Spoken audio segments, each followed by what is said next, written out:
जब लखनऊ की टीम ने 227 रन बनाए और 228 रनों का टारगेट जो है वो आरसीबी को दे दिया, तब किसी ने सोचा भी नहीं होगा कि यार आरसीबी की टीम 8 गेंद रहते ही इस मुकाबले को चेज कर लेगी। अरे भैया इतनी खतरनाक यार बैटिंग की, 8 गेंद रहते ही इस मुकाबले को उन्होंने अपने नाम कर लिया, जिसमें आप देखोगे तो जितेश शर्मा ने कितनी यार खतरनाक बैटिंग की है। और अभी तक आईपीएल इतिहास की उनकी ये पहली हाफ सेंचुरी रही। और हाफ सेंचुरी कब आई? जब उनकी टीम को सबसे ज़्यादा जरूरत थी। ये देखो, अगर आप जितेश शर्मा की बात करो, अगर वो इतनी खतरनाक बैटिंग नहीं करते तो हो सकता था कि ये मुकाबला जो है वो आरसीबी जीत भी नहीं पाती। अब देखो, अगर हम आरसीबी की बात करें तो 200 प्लस का टारगेट जब भी उनको मिला है तो उनकी टीम धराशायी हो गई है, क्योंकि अभी तक ये मुकाबला अगर छोड़ दें तो 20 मुकाबले उन्होंने खेले, जिसमें 200 प्लस का जब टारगेट उनको मिला है तो मात्र 2 ही मुकाबले में उनकी टीम जीत पाई है।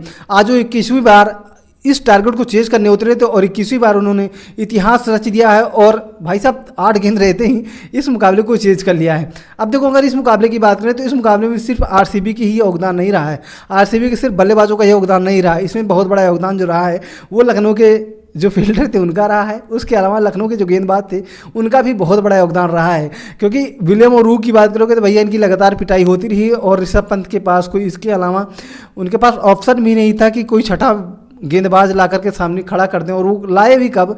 जब सब कुछ खत्म हो गया था, मैच टीम बुरी तरह से हार के कगार पर थी, तब वो लेकर के आते हैं आयुष बदौनी की, और आयुष बदौनी की ओवर में मुकाबला खत्म हो जाता है। इसमें देखो एलएसजी के जो बल्लेबाज गेंदबाज थे, फील्डर थे, उनका बहुत बड़ा योगदान रहा है, क्योंकि आप बात करोगे तो कम से कम 20 से ज़्यादा रन उन्होंने मिसफील्ड में दिए हैं। उसके बाद अगर कैच की बात करोगे तो कम से कम 3 से 4 कैच उन्होंने छोड़े हैं। और एक बार जब वो आउट भी कर जाते हैं जितेश शर्मा को, तो वहाँ पर उनके भैया जो साइन करने वाले गेंदबाज हैं वो नो बॉल डाल देते हैं, जिसकी खामियाजा उनको बुरी तरह से भुगतना पड़ता है। और उसकी अगली गेंद पर इतना तगड़ा छक्का लगाते हैं भैया जितेश शर्मा की, जो दिग्वेश राठी वो देखते ही रह जाते हैं। अब देखो, यहाँ बात करोगे तो ना कैच, बहुत सारे कैच छोड़े हैं एलएसजी की टीम में, जिसमें अगर आप विलियम और रू की बात करोगे तो उन्होंने एक साफ रन आउट भी छोड़ दिया, जिसमें आप लोगों ने देखा होगा कि मयंक अग्रवाल और जितेश शर्मा के बीच में जो थोड़ी सी दिक्कत हो जाती है रन लेने में, हाना में परेशानी में आ जाते हैं। वहाँ पर उनके पास आराम एक अच्छा मौका था विलियम और रू के पास कि आउट कर सकते थे, लेकिन वो भी उनसे छिटक गया है। और आप सबको पता है कि 21वें बार 200 प्लस का जब टारगेट उनको मिला तो इस बार वो चेज कर चुके हैं। वहीं देखो, अगर हम इस मैच की बात करेंगे तो ऋषभ पंत ने आज काफ़ी बेहतरीन पारी खेली, उन्होंने यह शतक लगाया। और शतक कब लगाया? जब सब कुछ खत्म हो गया था।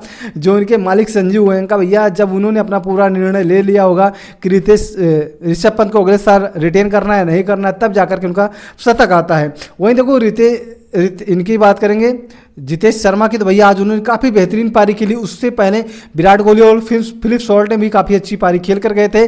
तो कुल मिलाकर आज सारा जो बोझ था वो जितेश शर्मा के ऊपर ही था, क्योंकि उनके जो पुराने कप्तान थे रजत पाटीदार, वो तो भैया आए और गए।